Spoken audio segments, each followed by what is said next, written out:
Summer, 1990. A teenage boy in trouble. An evil that only comes out at night. Only a straight-to VHS movie can save him.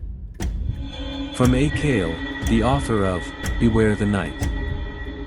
Bad Dreams. A thrilling horror novel, now available on Amazon. Rated PG-13, for some thematic elements and mild violence.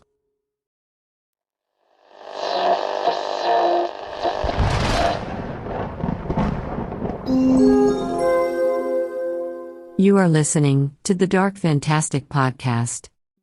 Welcome to this new episode of the Dark Fantastic Podcast. I'm your host, AK. My guest for this episode is a veteran writer and music journalist with experience in print and radio. His specialty is liner note essays, of which he's written over 300 for music CD reissues of classic albums and compilations, several of which he produced.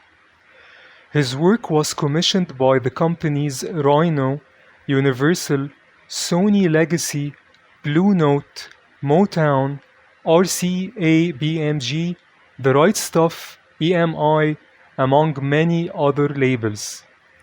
He joins me to talk about music history, the uselessness of musical boundaries, and the future of liner notes in the age of streaming.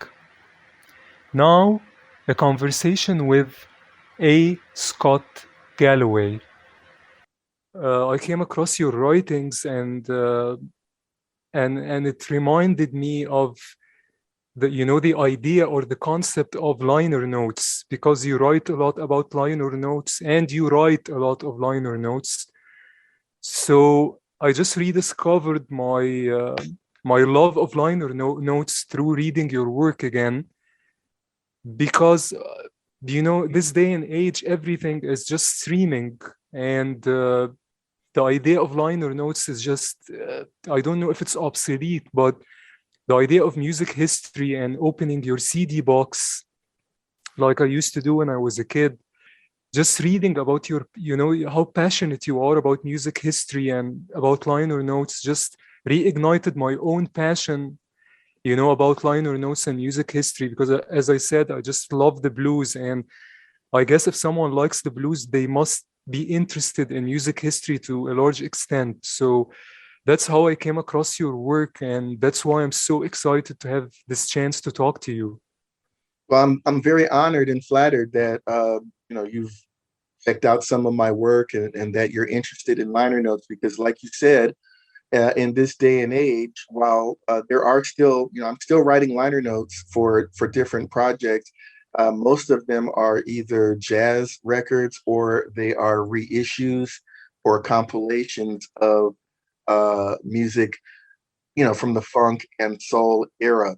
So it's not like, you can pick up a brand new Rihanna album or something and there'll be liner notes in them, although there might be. I think an artist on that level that I recently saw their CD was Beyonce. Record's #1 right now. And I think it has lyrics and it has credits and a lot of photographs, but no liner notes. Usually with new records, an artist does not do liner notes. Liner notes are usually more reserved for, like I said, compilations or CD reissues. But back in the day, in the 60s and 50s and stuff like that, liner notes were crucial, particularly to jazz records, because the audience for jazz was really hungry to know a lot about the artist, as they didn't always travel to all the different cities. Jazz magazines, you either had to have a subscription or live in a city that, had them on the newsstand where you could actually get some information about them.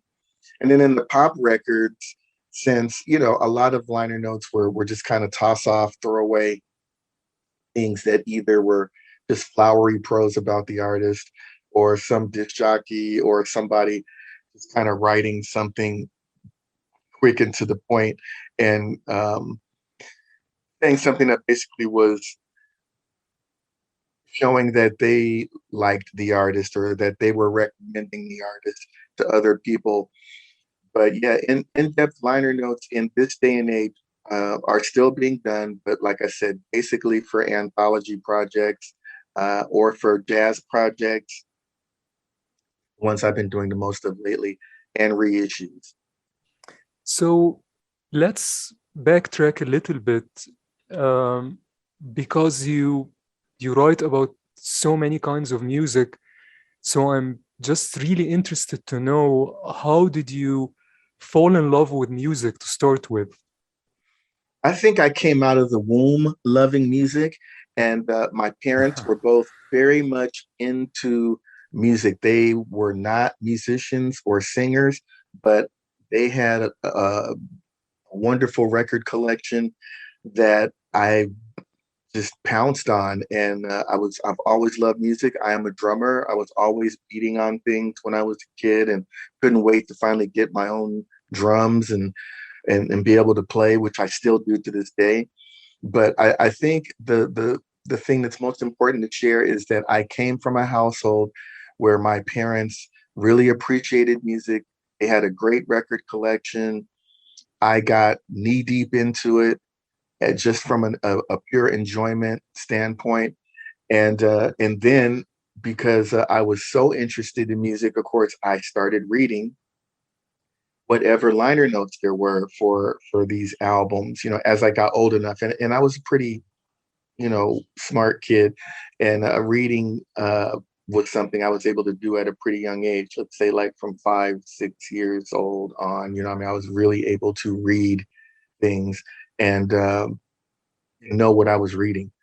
So, I mean, again, Motown records that we had, they really didn't have many liner notes. I think one of the Diana Ross and Supreme's greatest hits had something that Ed Sullivan wrote for them. That was just basically gushing about how wonderful they were, and they were on his show, and this, that, and the other. But the one liner note essay I always point to, it actually wasn't an essay, it was a very short piece that really impacted me, was one that the songwriters Alan and Marilyn Bergman wrote for Sergio Mendes and Brazil 66's third album, which was titled Look Around. And that liner note basically put you in the studio and created a picture of what Sergio was like, at the piano, conducting, the fact of the clock being on the wall, and time was of the essence, but time disappeared when the music started because you're just floating on the music.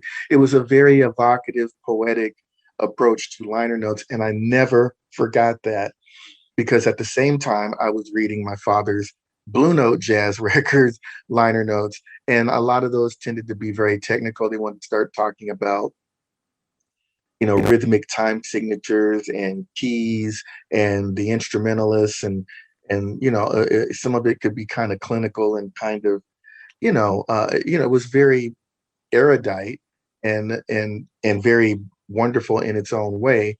And I just started seeing that there was a lot of different ways that liner notes could be approached. And over the years, I kind of had my own ideas about, what liner notes should be like. Yeah, I was gonna jump into that, about your approach to writing liner notes, but I just wanna just tell you a very quick story, because it's connected or related to what we're talking about the nature of the flexible nature of liner notes. Because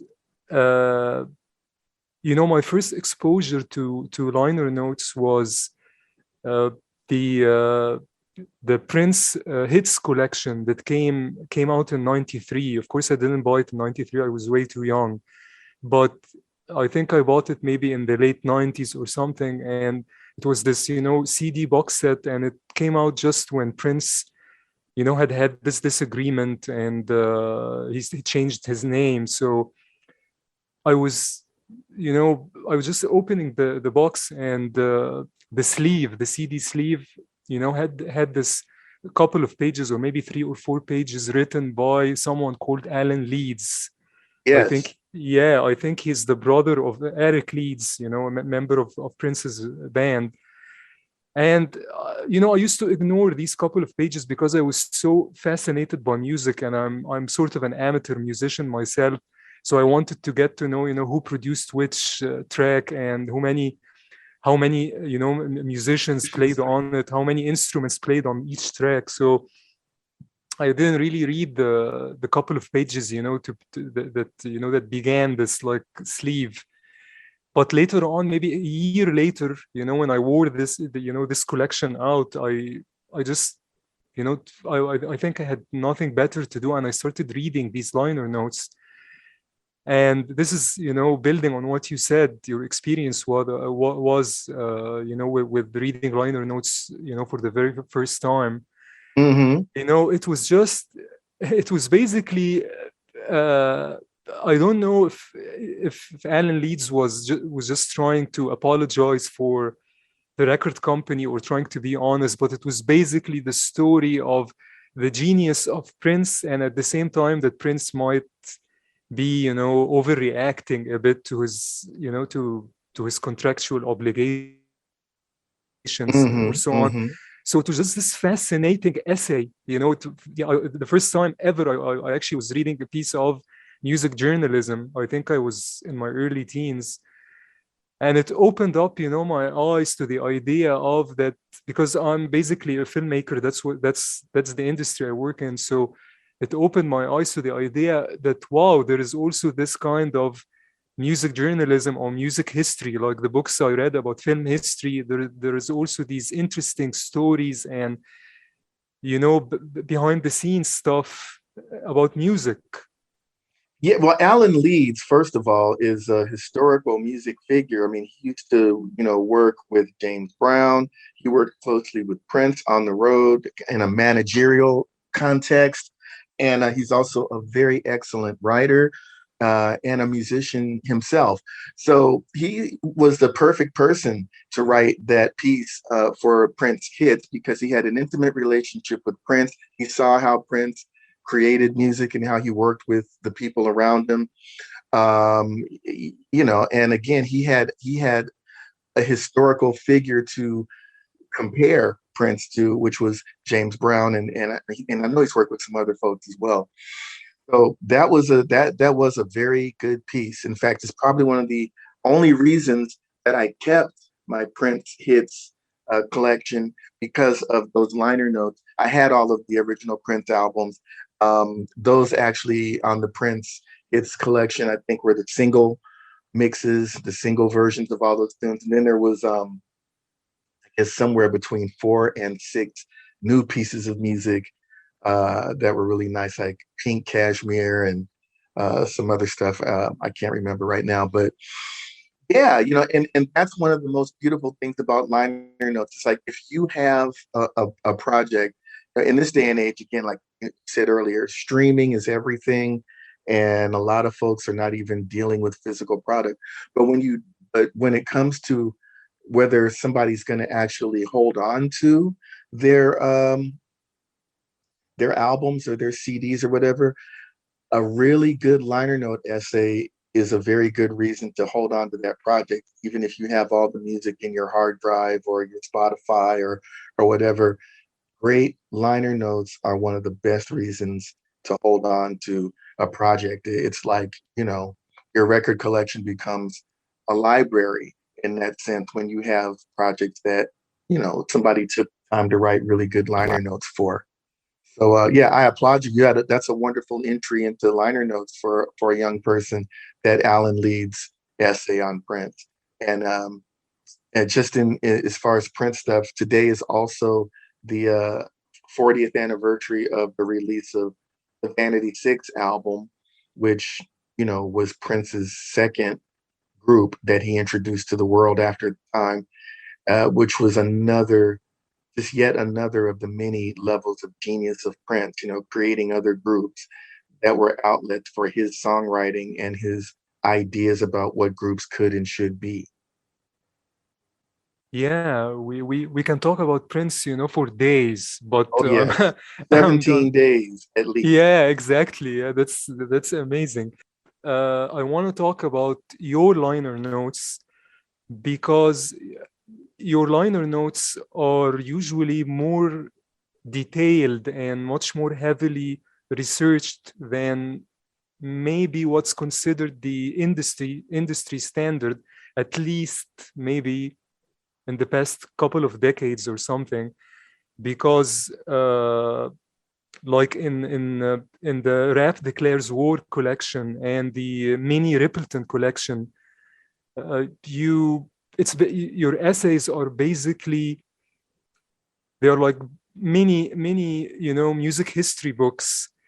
So how do you decide on which projects to choose, and once you decided that, how do you decide on which information to include and not include? Because I imagine that you know getting a sense of how you work and seeing your work, you you must have a ton of information about each project or each subject before you decide on writing the final essay. So how do you choose your projects, and how do you whittle down the information to fit the size of the assignment?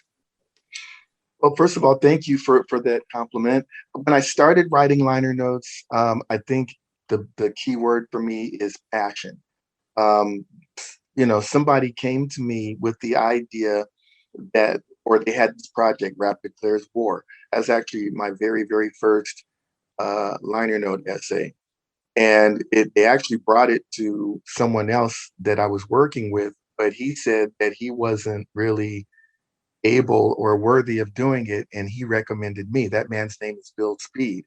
And so it was Rhino Avenue Records. Avenue Records was a label that was specifically for the reissue of music or by or inspired by the band War.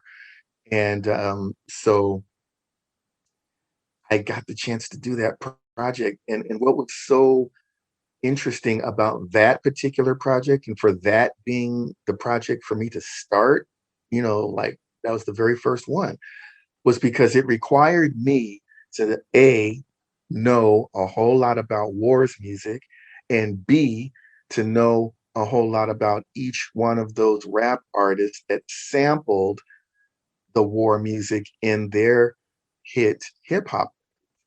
So I was working at a magazine at the time called Urban Network, and so all the information, all the music of what was going on at that time, which was the early '90s, was all around me. I mean, I had I could call people, I had bios, I had the actual original albums all around me to pull and do research from, and then Eric Burden and War.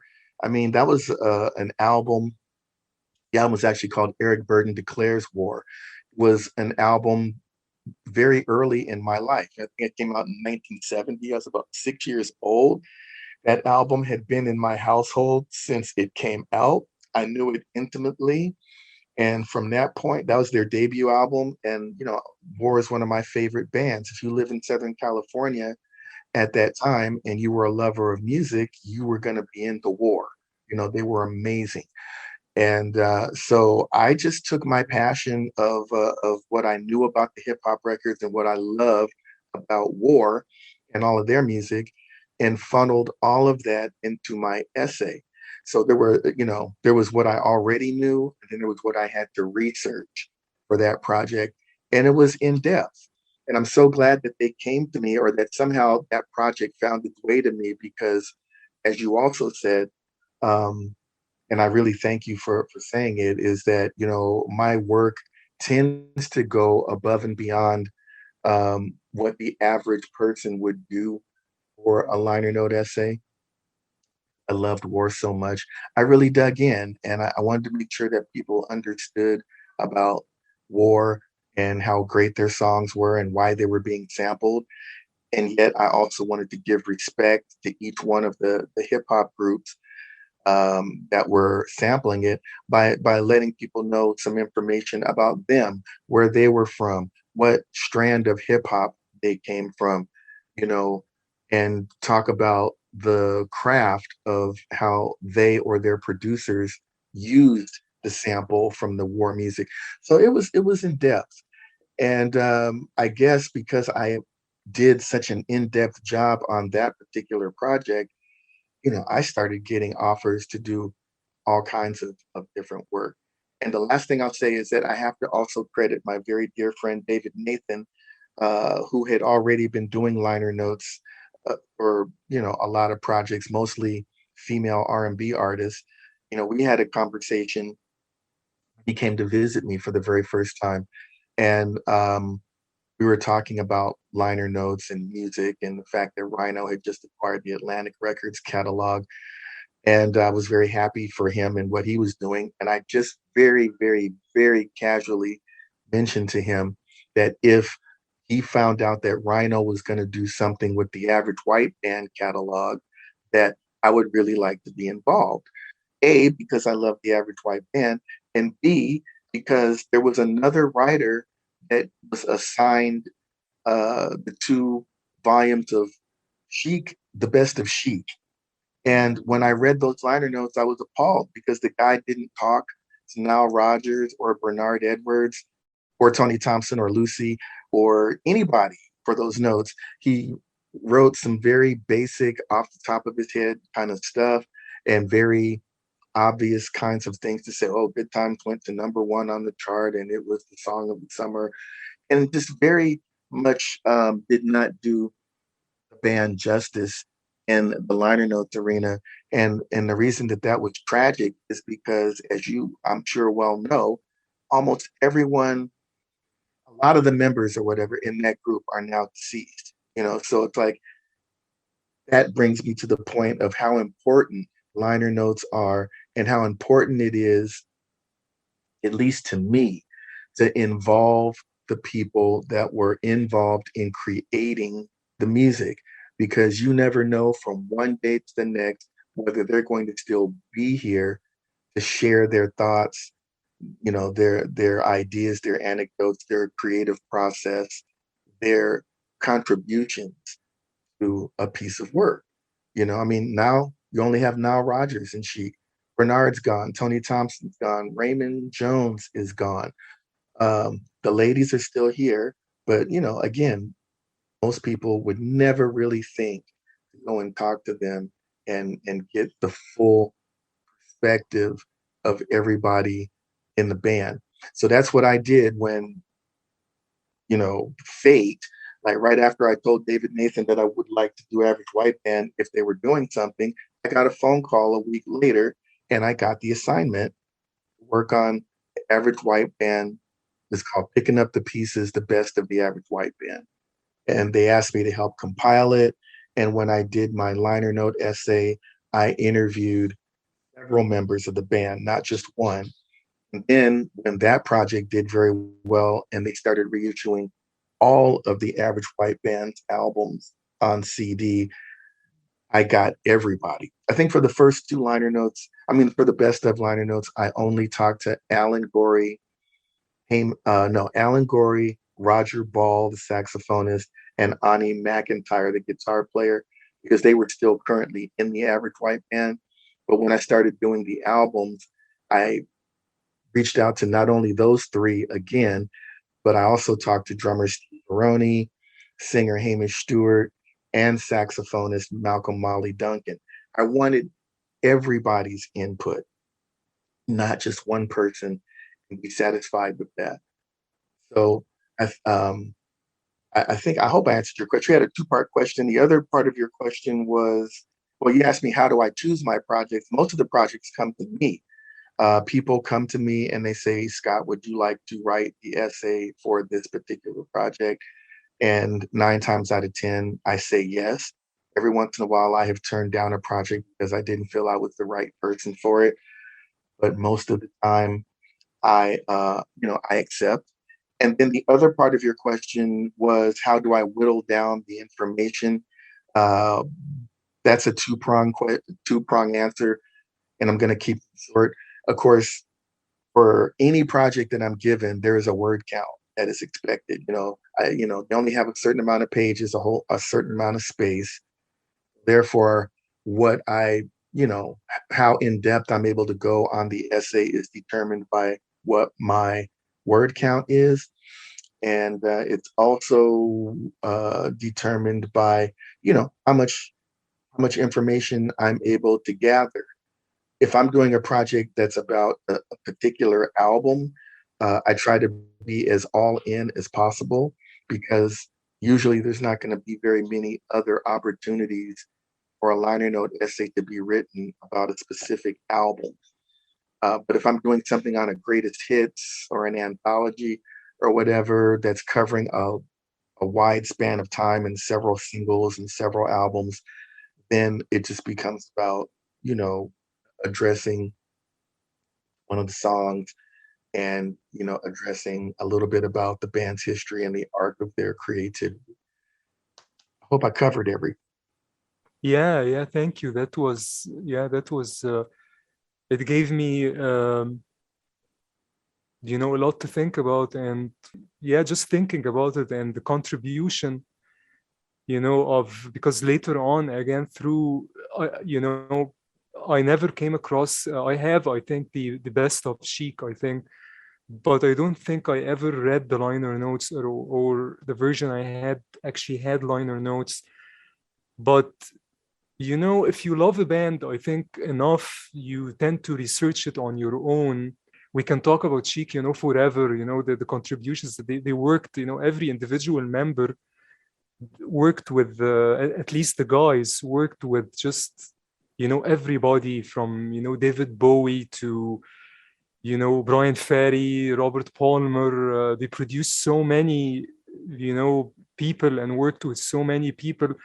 They basically, I was just reading, I'm sorry if I'm taking a bit of your time, because this is an amazing conversation. No, I'm fine. I'm enjoying the conversation as well. So yeah, take your time.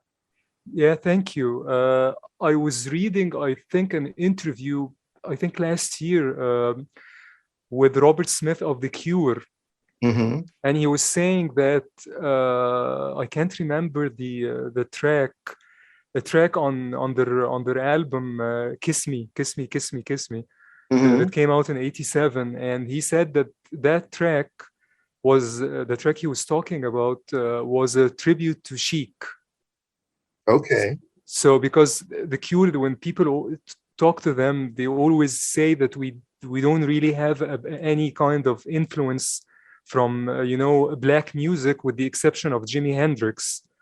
They don't really, they have no soul kind of influence on their music. A lot of these post-punk bands, I love post-punk, but a lot of these post-punk bands don't really think they have, any kind of soul music influence on them, which is of course ridiculous, because rock and roll is basically, it comes from the blues. So you can't be a rock star or a rock artist without having some bet to R&B or whatever. But anyway, I just mentioned that story because, imagine the reach of someone like Chic, that even some band like The Cure, they actually, you wouldn't imagine that someone like The Cure would actually be listening to Chic, but go figure. Yeah, and it goes the other way around as well. I mean, Nile Rodgers and Bernard Edwards didn't just, come up listening to nothing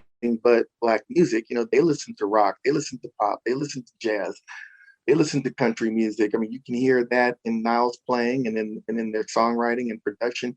Their ears and their hearts were wide open to all sorts of pop music. And they were very aware of it. And that's why they were able to work with the vast, varied amount of artists that they worked with. I mean, Nile Rodgers worked with Al Jarreau. You worked with David Bowie. You worked with so many people, across, Philip Bailey of Earth, Wind and Fire. It was just, nothing that he couldn't do. And of course, Madonna. So, I just think that the borders, the perceived borders when it comes to music are pretty shallow. I mean, whether somebody knows it or not, there is a lot of cross-pollination in what constitutes any piece of music, and how many elements of inspiration were there. A group can say, no, I didn't grow up listening to Rick James or whatever. I listened to the 3 o'clock and Lush and stuff like that. But at the end of the day, you know, all that music is informed by a lot of different things, whether they know it or not. And the specific Chic collection that I was speaking of was the 1991, The Best of Chic, Dance, Dance, Dance. And then it had a second volume just called The Best of Chic Volume 2 that came out in 1992.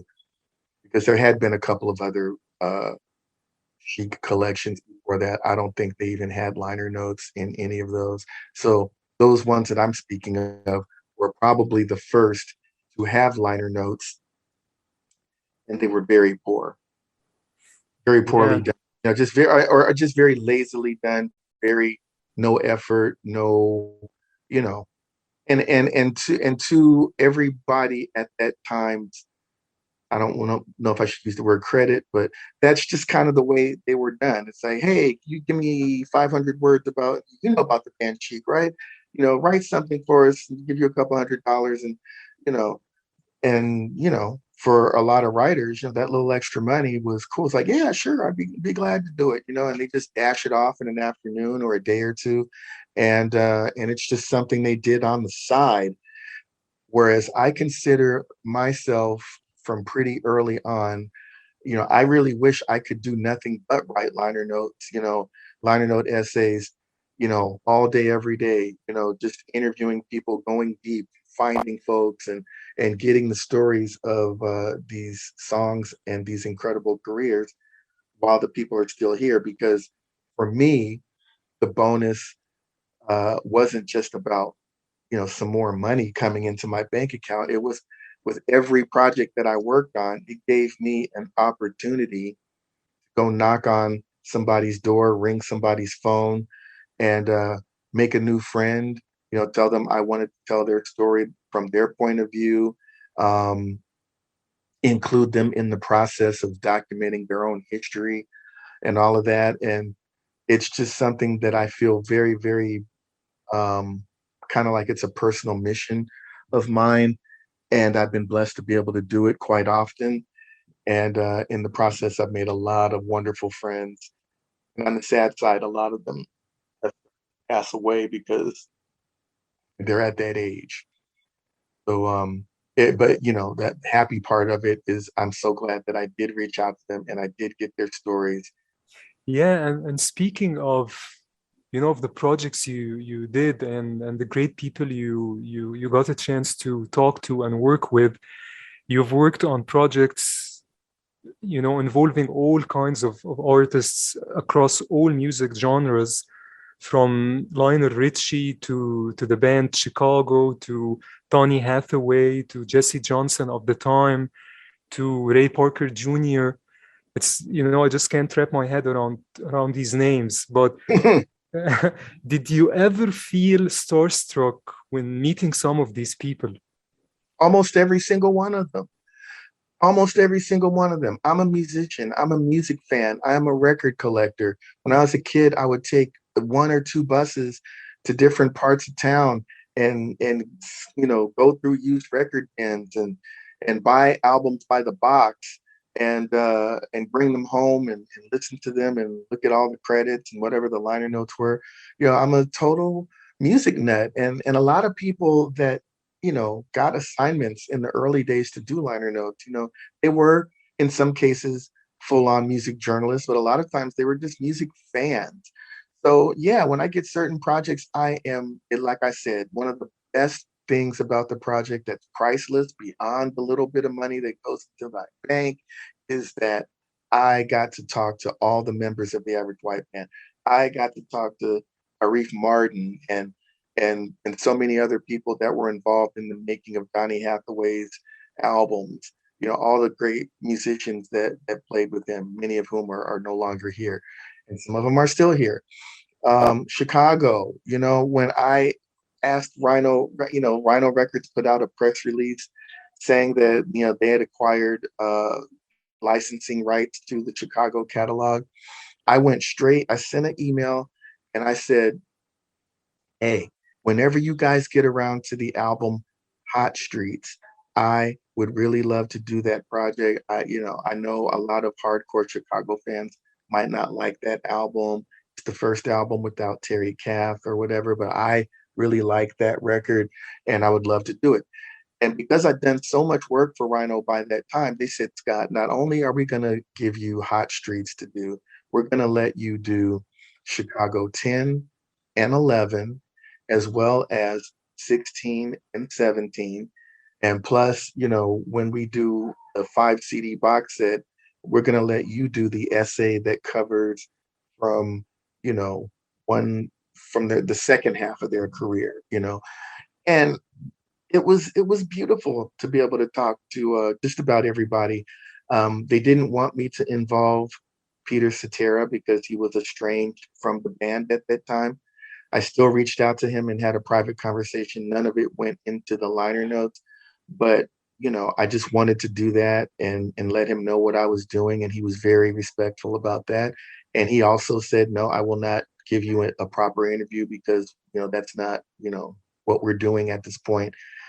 They are Chicago, and I am me doing me." But I got to talk to James and Walter and Robert and Jason and Danny Serafini. I mean, I got to talk to just about everybody else. And through me working with Chicago on their records, I got to do something else because Walt had started Chicago Records, a very, very, very short-lived record label. But while they were around, they were doing something on the jazz saxophonist John Clemmer, and they asked me to write the piece for it, which meant I got to spend 4 crazy in the middle of the night hours interviewing John Clemmer on the phone, which was also just a milestone. It was great for me. My father loved John Clemmer, so through him, I learned to love John Clemmer. He's a very eccentric dude, but I had a great interview with him, and there are not that many people that can say they interviewed John Clemmer. So this is just, I guess I just say all of that to say that illustrates the non-importance or kind of the shallowness of music borderlines and genres and categories and that sort of thing, and how when you do really good work, you never know where your next project is going to come from and what it's going to be. It's been a beautiful journey for me, and things like that that happened with Chicago, and then going from Chicago to John Clemmer, they happen to me all the time. Yeah, that's why I actually started this, this show a year ago, because I wanted to do something similar, with the things, I admire and the people I admire, because I never, and I honestly mean that, it's not something I just say.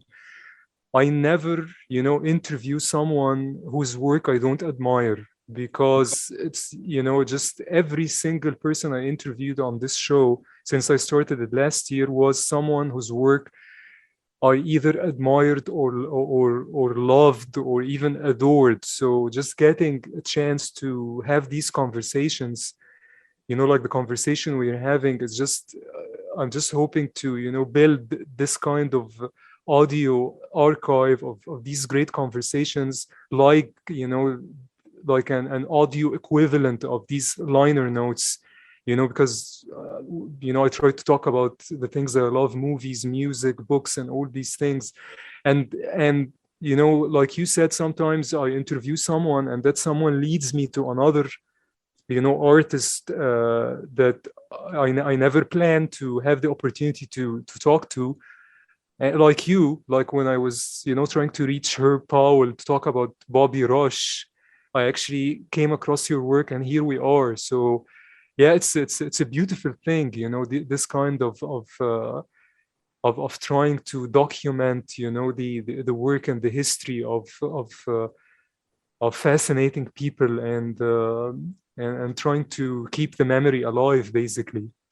Yeah, I want to share something with you though. When I worked at Urban Network magazine from the late '80s into the into the current millennium, like about 2004, 2005, particularly in the first 16 years, we were a weekly magazine, and I had to write the cover stories for about 95% of anybody that went on the cover of the magazine.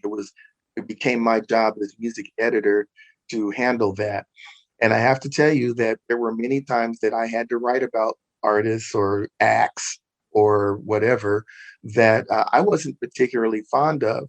So I had to, but what I found during that process, what I learned during that process is that sometimes, even when you don't like or care for someone's music, or you can think of 10 other artists that are 100 times better, you can sometimes still end up making a really good connection with the person. Uh, Maybe not so much the artist, but the person. And, my job at Urban Network was to try to make whoever was put on the cover look as good as possible. I looked at myself during those time periods as a mediator between the artist and the, the music public. And so I was very humble, and I just, considered myself serving that artist, whatever their vibe was, just helping to get it across. And I mean, I had some really, really tough times. And there were a couple where I just wouldn't even put my name on the story because I was embarrassed that we were putting them on the cover of the magazine. They're so undeserving. But in some of those cases, I still found that people could be funny, they could be charming, they could be very intelligent. Uh, they could be very creative in their own way. I just didn't care for their music. So it taught me to not be prejudiced against stuff that wasn't necessarily my cup of tea. I still had to find a way as a writer to get their story across to the people. And that helped me tremendously in writing liner notes. It's all about telling the story. I mean, I've even written bios for people that have nothing to do with music. I've written bios for people that are photographers, that are business people that started certain kinds of businesses, all sorts of different things. People just like my writing style, and they like the way that I go, in depth with people to try to help them tell their stories.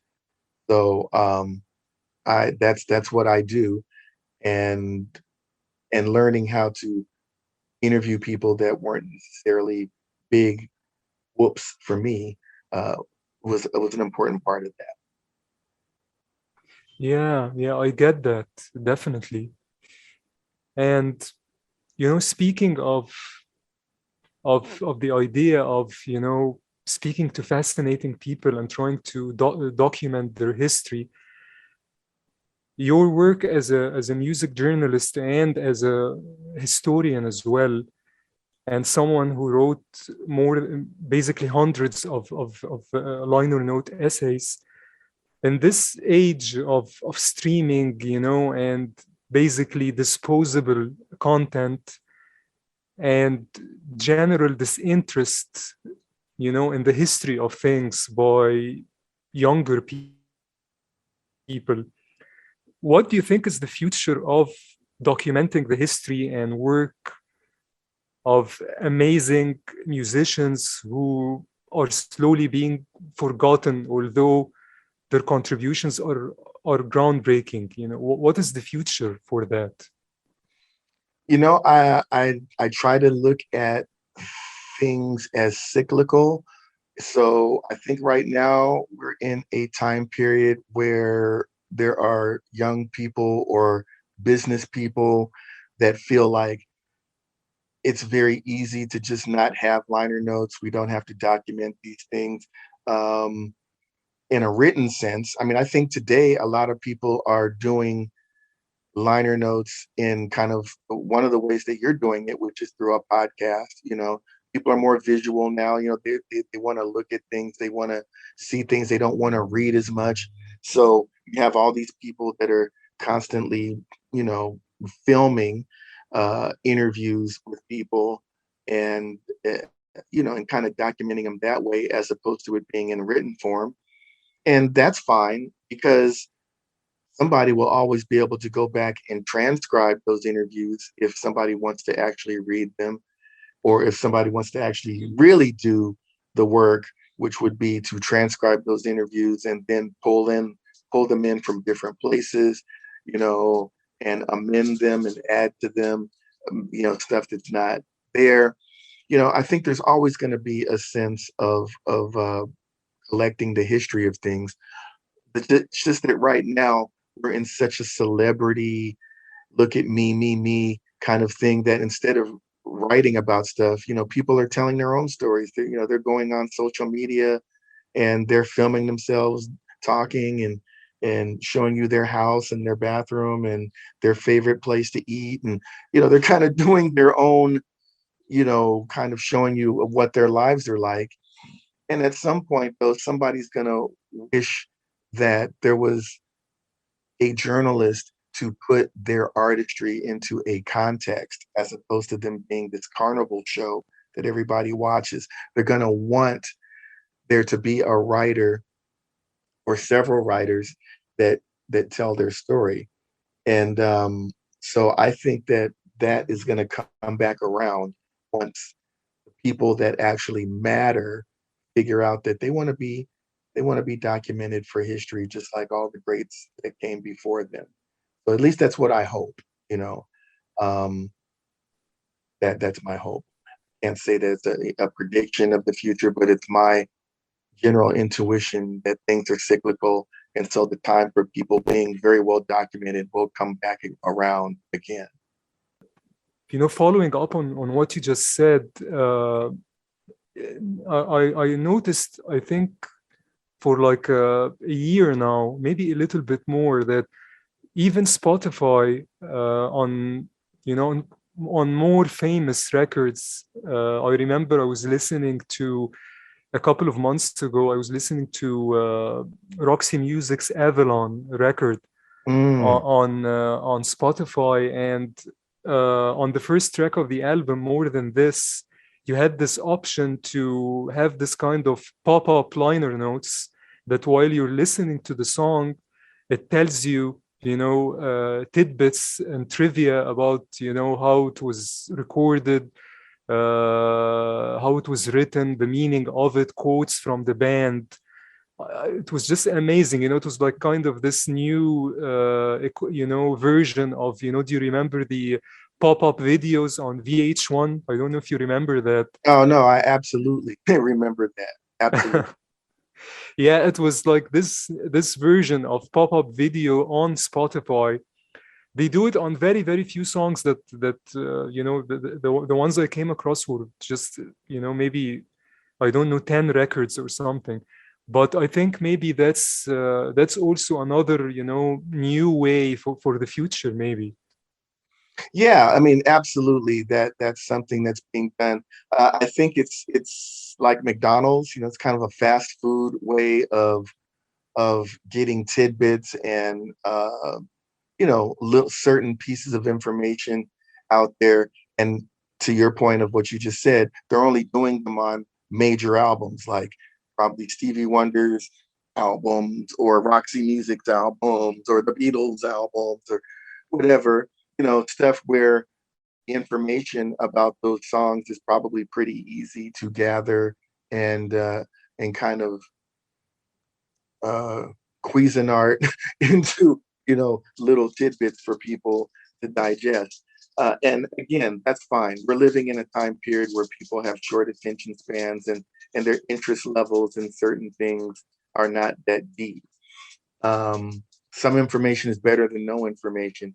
But it's a drag that it's only being done for major records because, I'm sure there are people that would love to know details about, Average White Band songs or Eddie Harris songs or, Bobby Rush songs. There's people out there that would want to know in-depth things about that. And, so sometimes maybe the liner notes get skipped over and you just go straight to Herb Powell's book about Bobby Rush if you're really into Bobby, Maybe if somebody does a career encompassing anthology on Bobby Rush, obviously there will be some liner note essay in there, and hopefully it's very well researched, and they actually talk to Bobby and talk to his producers or his engineers or his sidemen or family members, somebody, because it's not just about tidbits. It's about really trying to get a sense of who this person is, what sparked their creativity, what their career hurdles were, and what it is that makes what they do singular from other people that do things kind of like them. But this is what makes Bobby's music unique. Those are the things that you really look for in liner notes, especially when you're talking about an album or a project, because a Bobby Rush book is going to talk about his life. Liner note essay for each one of his albums would give you a whole nother perspective, song by song, album by album, about, you know, what he wrote and why he wrote it and why he sang it the way he sang it and why he was on that record label as opposed to the one he was on before. It's really, it just, the opportunities for that kind of documentation are just, you know, limitless. And I hope that there'll always be a place for liner note essays in music projects. They're just doing it basically, these pop-up tidbits for major records. I wish they would do it more, of course, this is wishful thinking because I'm a huge fan of Jimmy Reed. So if anyone remembers him from my generation, I don't think anyone from my generation, very few people of my generation even know who he is. And Right. just, fascinated with his music and, the amount of instruments he played and the range of his writing. And I can't really find any information, on Jimmy Reed.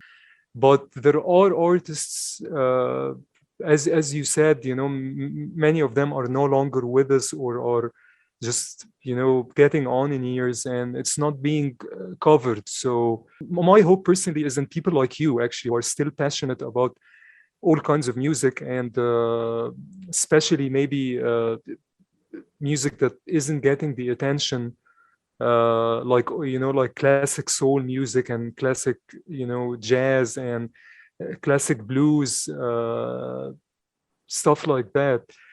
But anyway, I don't want to take any more of your time. I just want to ask you Well, before you ask your last question, I just wanted to chime in about Jimmy Reed. He was a fascinating person, but Jimmy Reed came out in a time of popular music, as a blues artist, when they certainly were not doing, liner notes, very often, and especially for blues artists. I mean, they were happy to have a record deal and to have their songs on jukeboxes and for that stuff to get out there.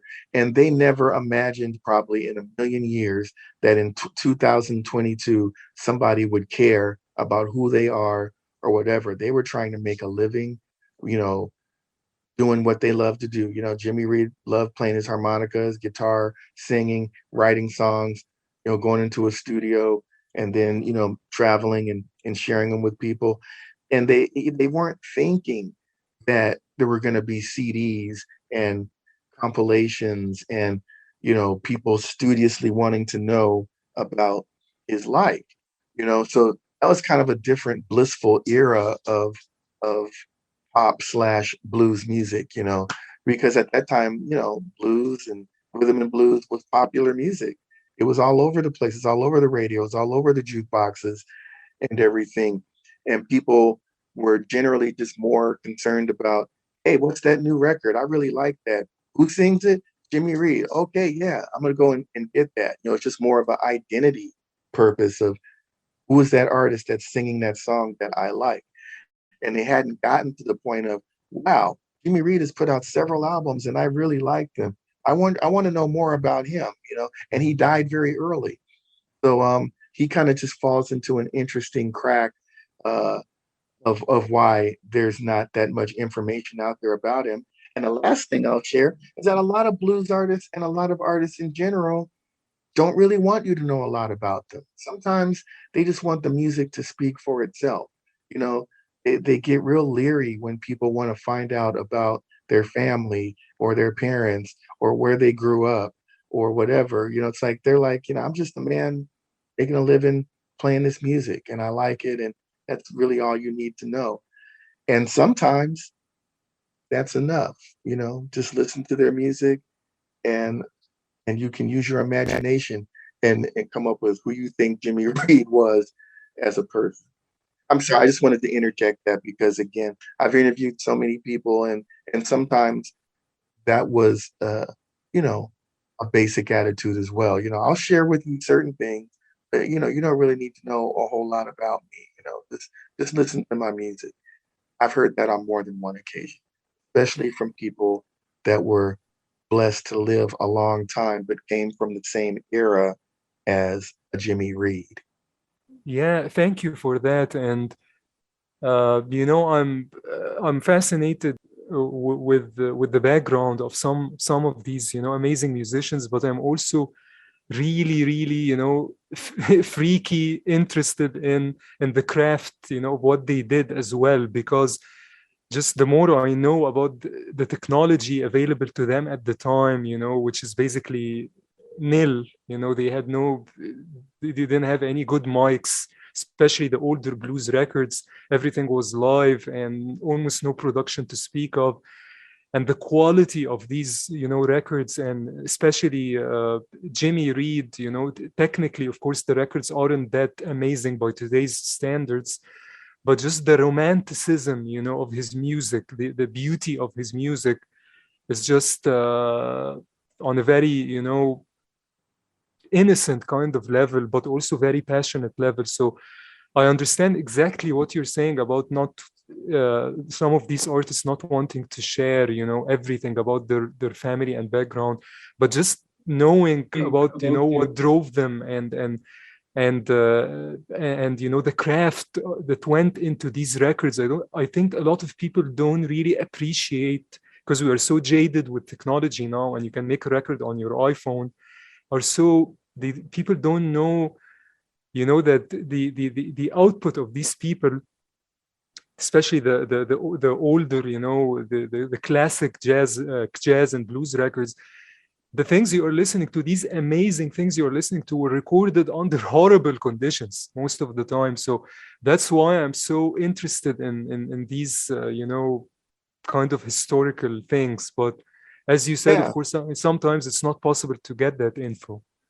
Yeah, and and you just have to respect the fact of what you just said. The fact that they had so much passion about what they did. They made gold out of nothing. I mean, they had very little resources, as far as the way their stuff was recorded and what the quality of it was, but they had a lot of imagination. And you go from a blues artist just, trying to get the sound of the rain or the sound of the train tracks or whatever by using their instruments and trying to, give you, the evocative feeling, along with the basic chords and the basic rhythm of how the song is supposed to go. They had to really, really use their imaginations. And so, it's an axiom that goes back to the blues, but also goes to, later in funk, where they said, funk really is creating something out of nothing.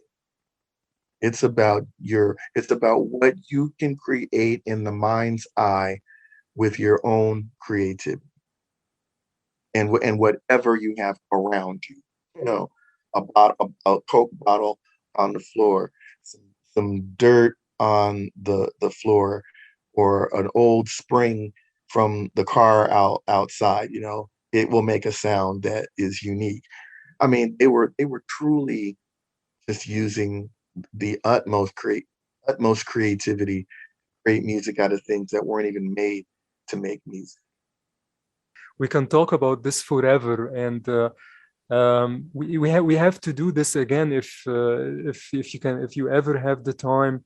But I just want to ask you, before we go, what are you working on now? Any? I know you're writing tons of wonderful articles, and I link to that, in the episode description.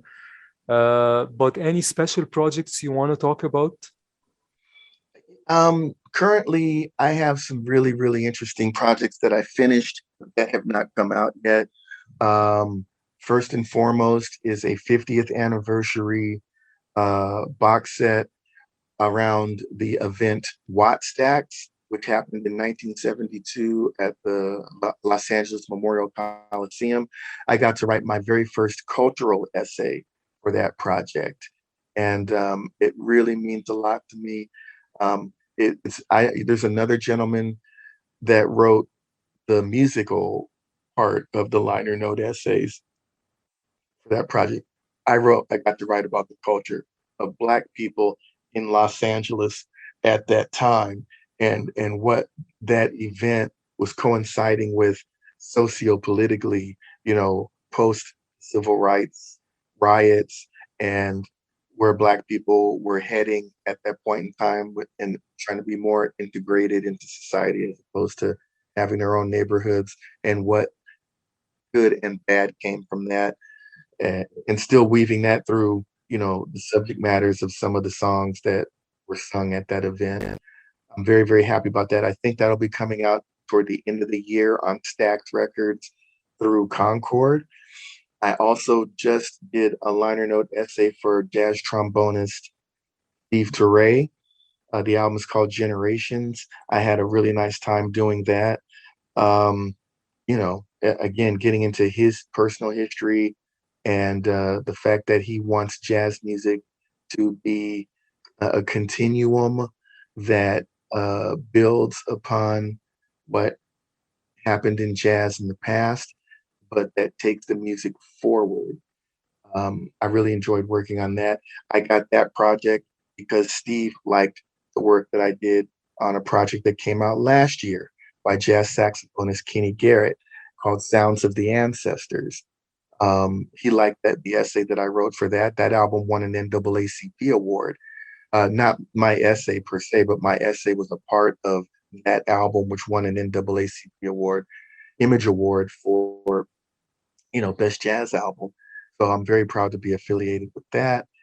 I've also done liner note essays this year on reissues of BT Express's album, Do It Till You're Satisfied, a very obscure Ohio Players record called Tenderness that has been very much misunderstood because people were trying to look at it as another funk record, which it was not, from the Ohio Players. It was a soul record in a 60s style with, some blues and some country and even a little bit of disco thrown in, because that's what was kind of happening at the time.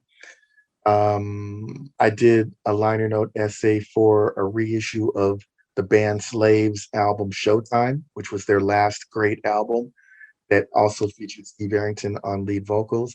And at the same time that I did the Slave reissue, I also did the liner note essay for Steve Arrington's third album as a solo artist, which was called Dancing in the Key of Life.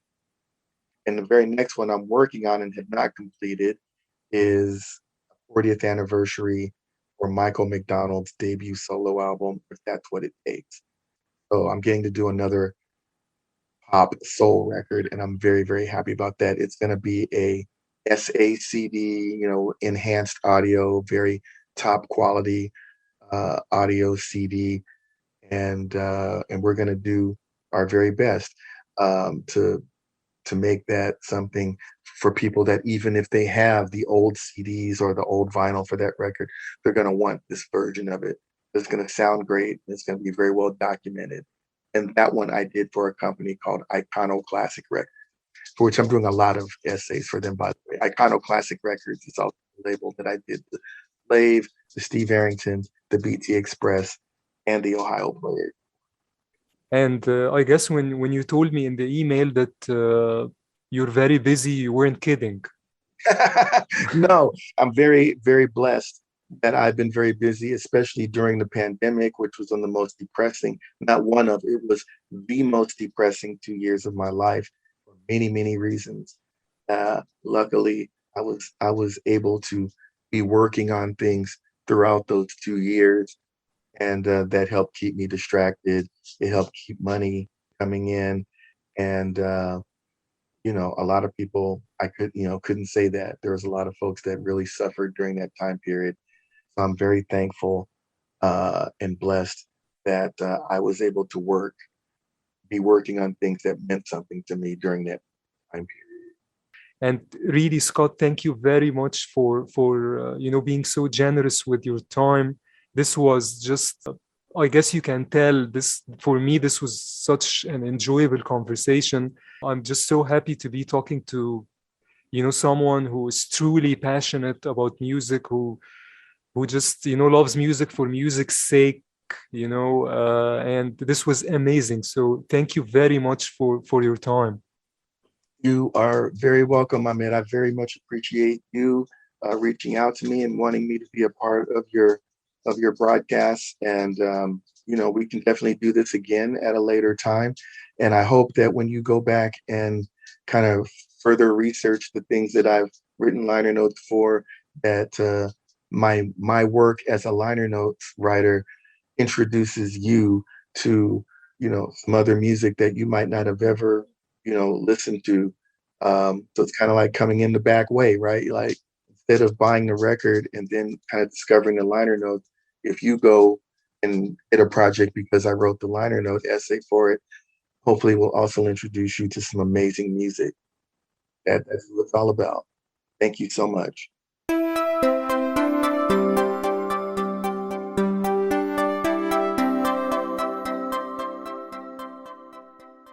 I'd like to end this episode with a clip from the song Way Down Yonder in New Orleans, performed by Connee Boswell and her band. Boswell is widely considered one of the greatest jazz female vocalists of all time and was a major influence on Ella Fitzgerald. Thanks for listening, and please join me again for another episode of the Dark Fantastic Podcast. Yes, where do you think I'm going when the wind starts blowing strong? Yes, where do you think I'm going when the nights start growing long? I ain't going east, I ain't going west, I ain't going over the cuckoo's nest. I'm bound for the town that I love best, where life is one sweet song. Way down yonder in New Orleans, in the land of dreamy scenes, there's a Garden of Eden, that's what I mean. Oh, Creole babies with flashing eyes softly whisper with tender sighs, stop, or won't you give your lady fair a little smile? Stop, you bet your life you'll linger there a little while. Now there is heaven right here on earth with those beautiful queens way down yonder in New Orleans.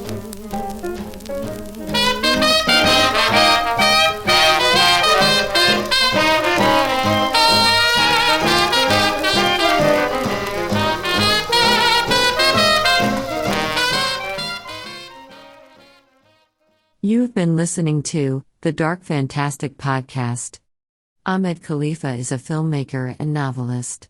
He is the writer-director of several short films and a feature, released on Netflix, and the author of a number of novels and short stories, including Beware the Stranger, available on Amazon.